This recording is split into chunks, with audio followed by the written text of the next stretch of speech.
Namaste nerds, this is Navanad, the Budget Pub Stomper, and today I'm going to be bringing you something that I think is pretty special and unique, and something I've been kind of thinking about for a long time. I've talked about it on the channel a little bit. Today we're going to be talking about Armix and Jeska. We're going to be doing a $100, well $98.61 budget Reanimator deck. So you may not be familiar. This is definitely going to be showing off some combos that I've not had in any decks so far. Unless you watched my video on specifically budget combos, the main win lines might be a little bit convoluted. But first, let's just go over what the commanders do. So really what these commanders do is going to be threefold, right? So they're going to give us access to Rakdos colors, which is good. But what they're in the command zone for, aside for color identity, is first and foremost board control. These two commanders together, especially in a budget meta where most of the threats you're going to encounter, and even probably most of the combo lines that you're going to run up against, are going to involve creatures in some way, shape, or form. Armix turns any, let me just read the text. Whenever Armix attacks, you may discard a card. When you do, target creature defending player controls gets -X until end of turn, where X is the number of artifacts you control plus the number of artifact cards in your graveyard. This is much easier to enable than it probably seems. Well, for one thing, Armix is himself an artifact creature. So even if you don't have an artifact in play, and you will, and even if you don't have an artifact to discard, and you probably will, it's going to be a neg1, kill a dork right off the bat. But more likely, I mean, we've gone to some lengths. We've put things like Milliken and made sure that we're stocked to the brim with artifacts. Played some artifacts that are, pretty good, but artifacts we probably wouldn't play if it weren't for Armix. But the nice thing about having these kind of silver bullet type artifacts like Pithing Needle and Nihil Spellbomb, Tormod's Crypt in a deck like this is when we don't need them, we just discard them to Armix, and it basically, really the way this ends up working out is it turns any card you don't need in your hand into a deadly relic most of the time. I mean, it's not at all difficult to get this Armix out on turn 2, and on turn 3 we're neg 3ing, and on turn 4 we're able to do neg 4s, and neg 4s will take out most of the things you care about in a more competitively focused meta. And remember, Armix's ability counts the artifacts that are in play, it counts itself, and it counts the artifacts that are in your graveyard, even if it's the one you're discarding at the moment. So it's kind of like turning all of your cards into potentially deadly relics. That's the way to think of it. Free creature removal. Jeska Thrice Reborn is also a board control piece. She's got more to her than that. She can, you can zero her to give target creature triple damage until the end of until your next turn.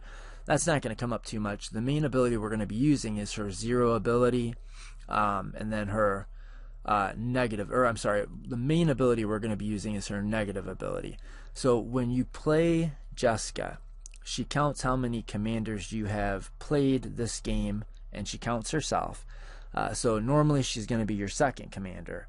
So you'll play Armix out first, then you'll play Jeska out, and then Jeska's neg X can be -2, and that will deal 2 damage to each of up to 3 targets, which can go face, which is important because that negative ability, aside from just being a great way to tempo people out, ruin dork decks, ruin your Malcolm decks and your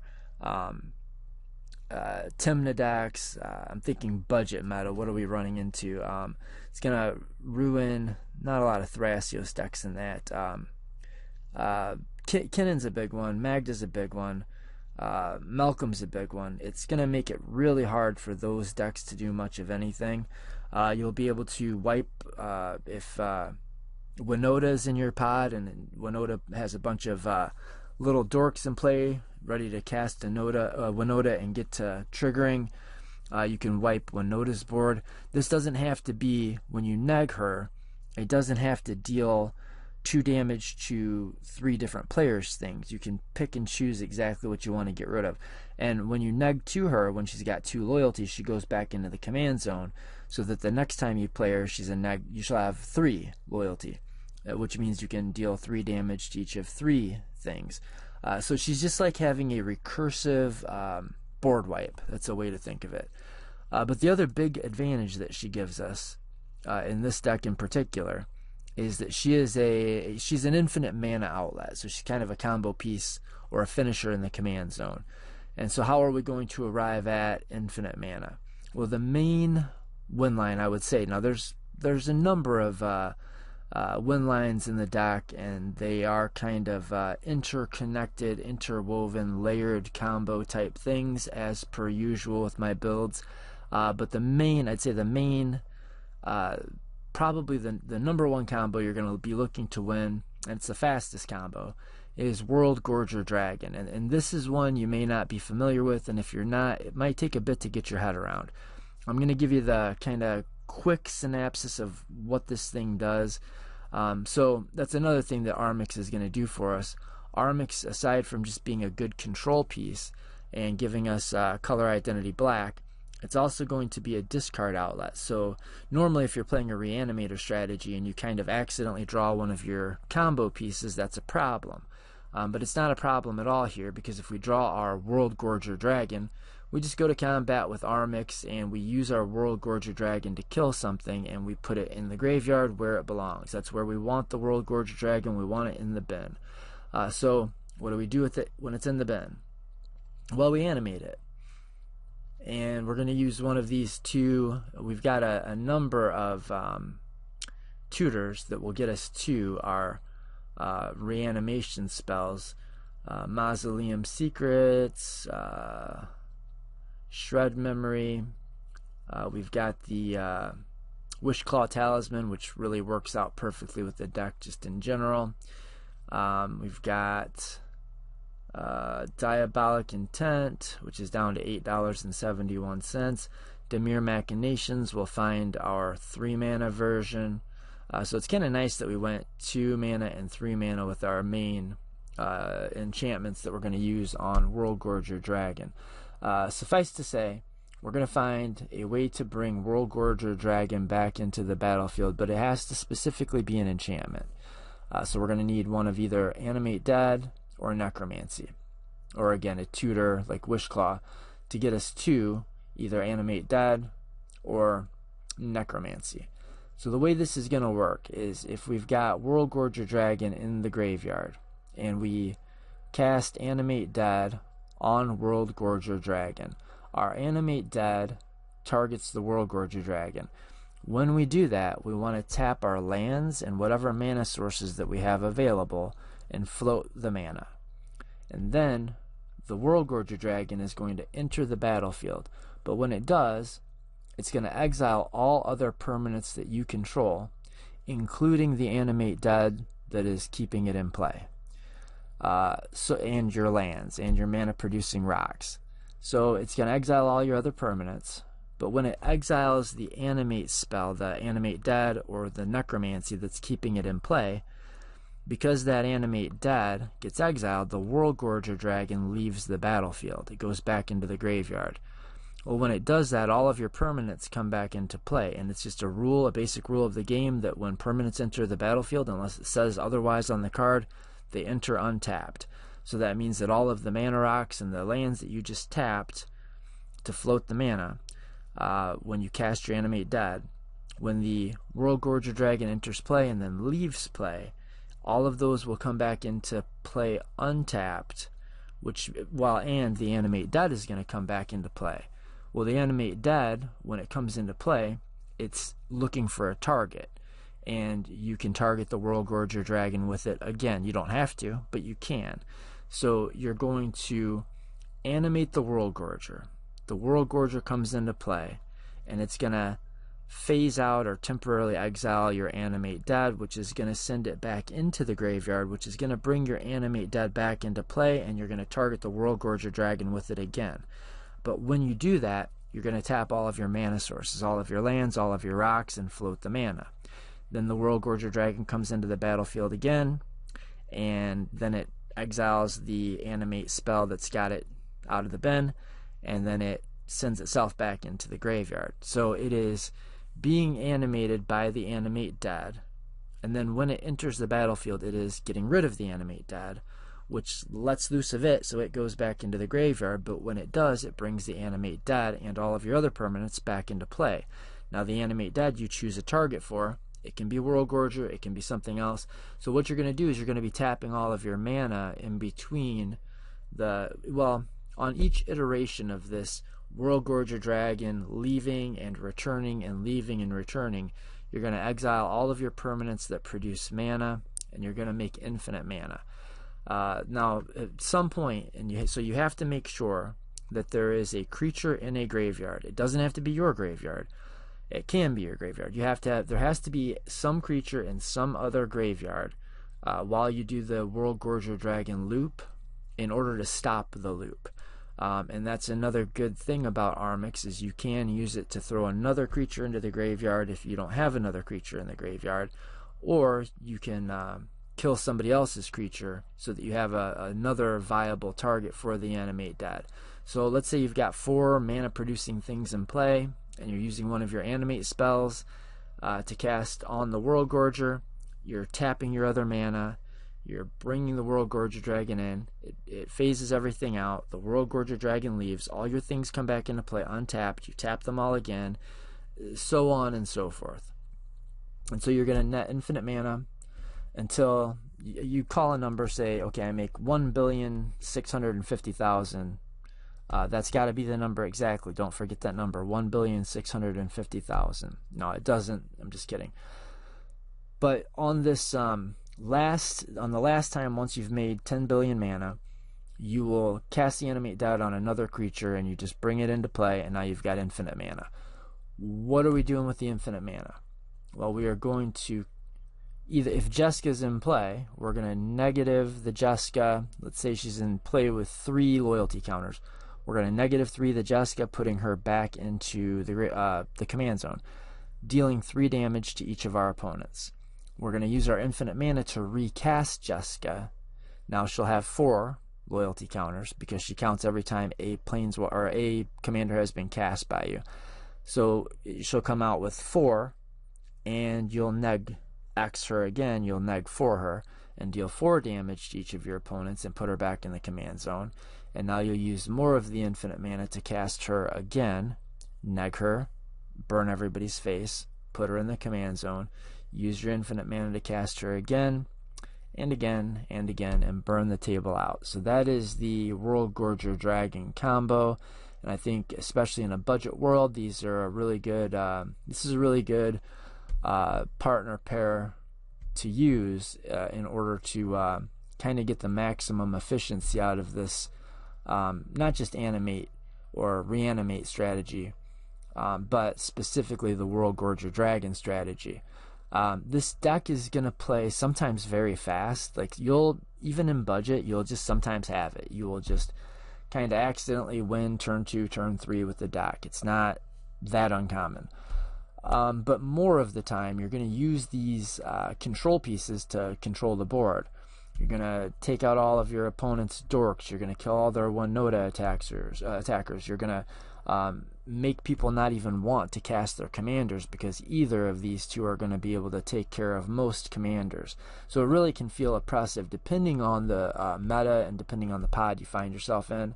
It can be real, like if you're up against Malcolm, Kedis, and what's some other, Magda and Kinnan. I mean, they just kind of can't do anything. You know, it's going to be really hard for them to get their commanders out and do much with them, because you're going to just kill them all the time. And at the same time, they know somebody's got to cast their commander. It creates a really interesting political dynamic that you're going to be able to take kind of maximum advantage of. So that's the main combo. We've got value engines in the deck, and then we've got some synergies that kind of flow in with our value engines. This Azra Oddsmaker, for instance, we can cast the Azra Oddsmaker after we play our Armix out, and then at the beginning of combat, we discard a card, and that could be our Worldgorger Dragon, or it could be any of the things we want in the graveyard, and we do have things that we actively want in the graveyard. And then that's going to give Armix the ability that that when it hits an opponent, you draw 2 cards. So you're discarding a card, likely a card that you want in the graveyard, and then you are going to be drawing 2 cards. And we've also got some ways to take advantage of discarding the cards outside of just wanting them in the graveyard. We've got Conspiracy Theorist that says whenever you discard 1 or more non-land cards, you may exile one of them from the graveyard. If you do, you can cast it this turn. So this way, if you discard a card with Azra Oddsmaker or Armix, or there's other ways in the other things you might be discarding. There's some other discard outlets or just ways that you're going to discard cards. Seize the Spoils, and there's more. Faithless Looting, maybe Scourge Familiar if you've got that in play. You can discard the card, and Conspiracy Theorist will allow you to cast, like exile and then cast a card that you discard. So you'll be kind of breaking the effect of Armix, or breaking the effect of Seize the Spoils, and so on. Containment Construct. Whenever you discard a card, you may exile that card from your graveyard. If you do, you may play that card this turn. Kind of the same thing. It's also an artifact, which means it makes Armix just that much more lethal. Hope of Girper is just a reasonably good card. It's kind of like a budget silence effect, and it's an artifact, and it's a creature, and some of our things care about creatures being able to get in for damage. Azra Oddsmaker wants us to be able to whack people for damage, and what was the other? We're playing Rose. Rose Cut Through Raider is kind of like got the Timna text, but it creates junk tokens, which are artifacts, which power up your Armix. And so having Hope of Girper, it just works real well in the deck. And that's why we're playing Palladium Mirror. Obviously not the best card in the deck, but it's not bad. It's a 3-mana rock, basically. So it is an artifact, it is a creature. Both of those things matter for our deck. And we can tap it for 2 mana. So it's a 3-mana rock that you can tap for 2. It just has a lot of synergy in the deck. It's kind of, and then we do have a good amount of interaction. We've got Bifrost, 59 cents, destroy X target artifacts. The deck makes a lot of mana. We've got some card draw. We've got things like Past in Flames that have flashback, right? So when we do discard a thing, we can make it Past in Flames if we don't have a better option. And then Past in Flames can just sit in the graveyard and wait for us to take our kind of go off and win turn. We've got a pretty good amount of interaction. Abrade, Chaos Warp, Reverberate, Ricochet Trap.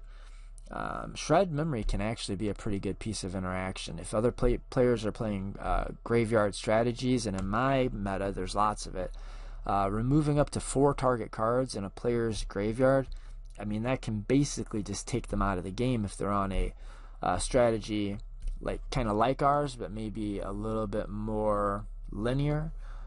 This wouldn't take us out because we've got multiple things that we can animate and win the game with. But I mean, it definitely could take us out. But if somebody is just playing, I don't know, like let's say a Razeketh combo deck, and when they go to reanimate the Razeketh, you use your, what's it called, mind something, Shred Memory. I can never remember. That's ironic. I can never remember Shred Memory. That makes sense.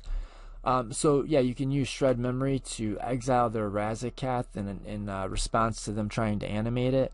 Or if they're playing one of these Asmodeus strategies where they're trying to get Asmodeus and Scourge Familiar in the graveyard, and then get Necrotic Ooze into play, you can exile in response to them. Is this an instant? Shred Memory is indeed an instant. So in response to them casting or reanimating their Necrotic Ooze, You can exile their Asmodeus and their Scourge Familiar. And that's a beating, right? That's in lots of decks. Like there's a Stick Fingers deck. One of my buddies and a really good brewer, especially in the $100 space, has been doing really well with. That's what it does. The deck just puts Scourge Familiar, Asmodeus, and Necrotic Ooze in the bin by casting its commander, Stick Fingers, old Stick Fingers, and then animating Necrotic Ooze, and then it goes through a win that is not unlike one of our wins that we've got in the deck. Just kind of a way to make infinite mana, draw your deck, loop certain cards, and win the game. We've got Nashi, which you should play this. Try this card. I bet you if you play this in a high power, in a even in a CEDH context, but budget competitive, even casual, I think if you play this one single time and you get through with it one time, it's almost like an Atali trigger in a way. It's a Bolas's Citadel effect. It's somewhere in between Atali and Bolas's Citadel, but it's 3 mana and you can sneak it in. So like if you attack with your Hope of Girapur and it gets through, then you can ninjutsu this guy in, exile the top card of each player, including you, until each player's library, and then until end of turn you may play one of those cards, and you don't have to spend mana on it. You can pay life equal to its mana value. Like Bolas's Citadel, which was originally in this deck. I had a whole other package where we were going to be doing put Bolas's Citadel in the deck and then bring it out. The package was just either too expensive or not good enough, depending on how I tried to work it. But we ended up putting in Razeketh and a kind of Razeketh package in place of that. Like Gleeful Demolition is a really good Razeketh card. Destroy target artifact. We're playing a ton of them, and even when they're in our graveyard, we don't mind that as much because Armix still counts them. And we are creating 3 1/1 red Phyrexian Goblin creature tokens. So this is going to be kind of our deck's version of Life Death. If you've ever played a Razeketh deck that uses Life Death, like a green black X Razeketh deck, for 1 green you can cast Life and it will turn all of your lands into 1/1 creatures until end of turn, and you can sack your lands and get really all the tutors you need. But usually you're doing that with like 3 lands in play. Well, with Gleeful Demolition, it's the same mana cost, and instead of having to sacrifice all your lands, you have to just sacrifice 1 artifact, and then you've got 3 dudes that you can sacrifice to get 3 tutors off of Razeketh. And in a deck like this where we've got combos, efficient combo lines, ways to win the game, outlet in the command zone, sacrificing 3 creatures that are, well, basically paying 1 red mana and an artifact for Gleeful Demolition, and sacrificing 3 1/1s that we made off the Gleeful Demolition for 1 red mana and getting 3 tutors is pretty much going to guarantee that we at least are able to present a win. And we've got ways to make sure people can't stop us from presenting wins. I've talked a lot about how I think spells like Duress and Collective Brutality are really way underplayed. Thoughtseize also, but it's a little bit expensive for this deck. Collective Brutality also has the benefit of allowing us to put our combo pieces in the graveyard for value. So this is kind of like a Duress effect, but it has other modes. So you can play it for 2 mana and just play it like a Duress. Or you can pay 2 mana and discard 1 or more cards, and it can be your Razeketh that you intend to bring back, or it can be your Past in Flames that you're about to go off with. It's got flashback. But you can get these other modes like neg 2, somebody's creature that's like a hate bear of some sort that's stopping you from winning. Or you've got target opponent loses 2 life and you gain 2 life. Usually not relevant, but sometimes, sometimes it'll be relevant. And sometimes you'll just need to discard 3 cards. Probably not often, but sometimes. So we've got Worldgorger, Animate Dead. That's the main kill condition. Then we've got the Asmodeus and Scourge Familiar with Necrotic Ooze in play. So we can use Buried Alive to put these 3 creatures in the graveyard: Asmodeus, Scourge Familiar, and Necrotic Ooze. Or if we just start the game with one of those in our hand, we can discard it with Armix, and then maybe we, somewhere along the lines, we pick up a Faithless Looting, we cast it, and we discard another one, and then we maybe even just cast Necrotic Ooze. However it comes down, however it happens, what we want is Asmodeus and Scourge Familiar in the graveyard and Necrotic Ooze in play. So they can all start in the graveyard, you can animate the Ooze, or these two can be in the graveyard. You can bend them one by one and then cast Necrotic Ooze. That's fine. So Necrotic Ooze has all abilities of all creatures in all graveyards. Now just looking at these two, so you can imagine that can be pretty good just in general. But if we just have these two creatures in our graveyard, Asmodeus has, it doesn't get the drawback, this binding contract. It doesn't get that. It just gets the abilities. So you can, one of the abilities is pay black, black, black to draw 7 cards. Pretty good, right? So with Necrotic Ooze, you have an engine that will just allow you, with Asmodeus in the graveyard, to pay black, black, black and draw 7. Good enough. But Scourge Familiar allows you to discard a card to add a black mana to your mana pool. So if you don't immediately see where this is going, if we've got these two in the graveyard, we can discard 3 cards for black, black, black to draw 7 cards. We can discard 3 of those cards for black, black, black and draw 7 cards. We can discard 3 of those cards for black, black, black and draw 7 cards. So you're going to draw basically all of the cards you need out of your deck. And even if you don't have any other win condition, I did include Elixir of Immortality because, again, it's an artifact. And it has some benefits. There's going to be times that you actually have a thing in the graveyard you want to shuffle back into your deck because it's a key piece. Or if you don't need it, you can just discard it to Armix to deal damage and up your artifact count. But when you're going through this Asmodeus loop, if you draw all those cards and make all that mana and you still can't win the game, you'll definitely draw your Elixir of Immortality. You'll play it for 1 of your mana, you'll tap 2, you'll gain 5 life, you'll shuffle the elixir and your graveyard back into your library, and then you'll just start doing it again. Discard 3, draw 7, discard 3, draw 7, discard 3, draw 7. And eventually you're going to find Pyrite Spellbomb, you're going to cast it, you're going to sacrifice it, you're going to deal 2 damage to somebody's face, and then eventually you'll find Elixir of Immortality, and you will play it, and you will shuffle the Pyrite Spellbomb, the Elixir of Immortality, and the rest of your graveyard back into your library, and then you will just keep going through that loop over and over and over. It gets a little bit complicated because when you are doing that exact version of the loop, you are going to be shuffling your Asmodeus and your Scourge Familiar back into the bin. The first time I played a deck that had this combo, I thought that might be a problem. In fact, I was kind of skeptical. It's not a problem because you're drawing so many cards, you're making so much mana. You just have to make sure you have a way to find them again. We've got Lively Dirge, Unmarked Grave. We've got tutors to find those pieces. We've got lots of ways to put those creatures back in the graveyard. So just make sure when you are going through the loop, you have 17 black mana. Hold on to an Entomb so that when you shuffle everything back into your bin, you can Entomb the thing you need. Maybe at some point you'll just even cast the Scourge Familiar with all the mana. It'll still work when it's in play.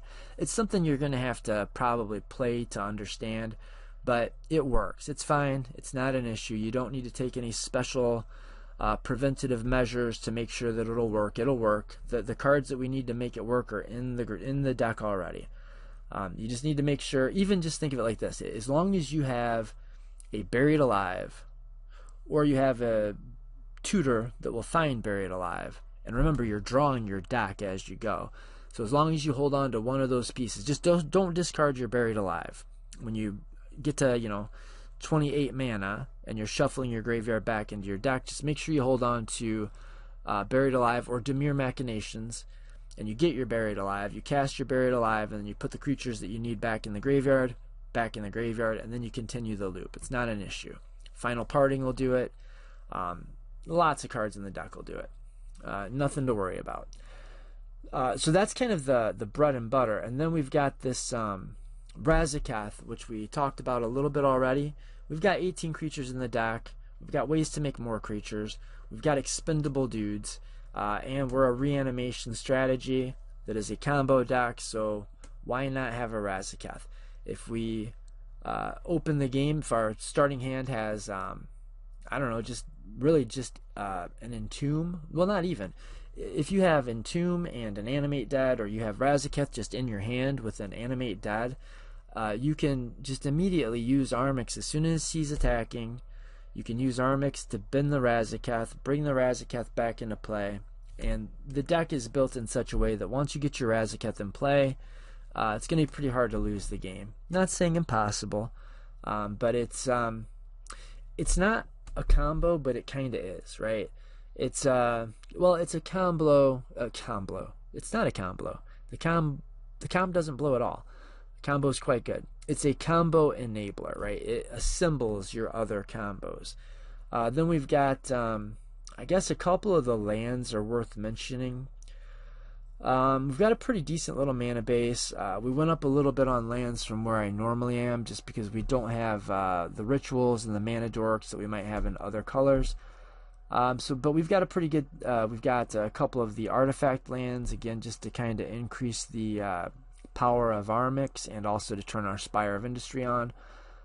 We've got a good number of dual lands for a 2-color deck. This one comes into play tapped, but if it's turn 1, a lot of times it won't matter. It's the only tap land in the deck, and it's an artifact, which also means that if you need to discard it to Armix, that does add, well, if you put it in play or if you discard it to Armix, it adds to your artifact count, which means your Armix is going to be able to kill bigger things. Also, the thing about the kind of slightly higher land count than I normally run, even though we've got a ton of artifact ramp, the reason I feel like I can get away with a higher land count in this deck is because we have Armix in the command zone, which means if we flood out, it's like we almost can't flood out.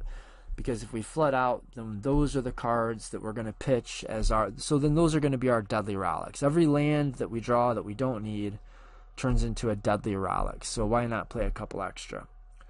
So yeah, that's... Oh, and the Mount Doom. So if you have the opportunity to go off with the deck, but you don't have another creature that you can end the Animate Dead loop with, so there's no creature in a graveyard, there's no way for you to arrange for there to be a creature in the graveyard. If you just try to do the Animate Dead loop with Worldgorger Dragon, the loop can't stop.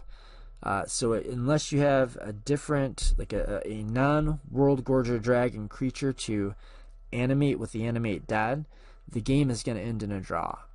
Unless you have Mount Doom in play.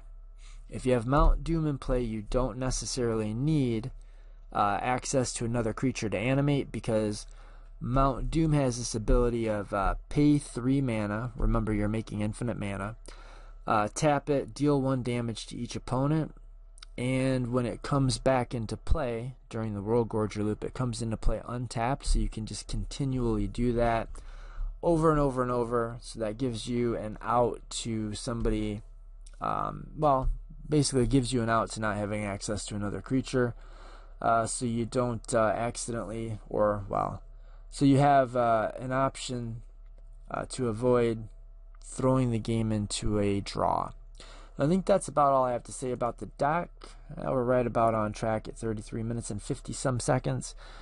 So if you've got questions about this, I want to mention, I was about to put up a video, I was about to make a video on kind of the finances end. Like, I'm the budget pub stomper, so maybe it makes sense for me to help you manage your Magic budget.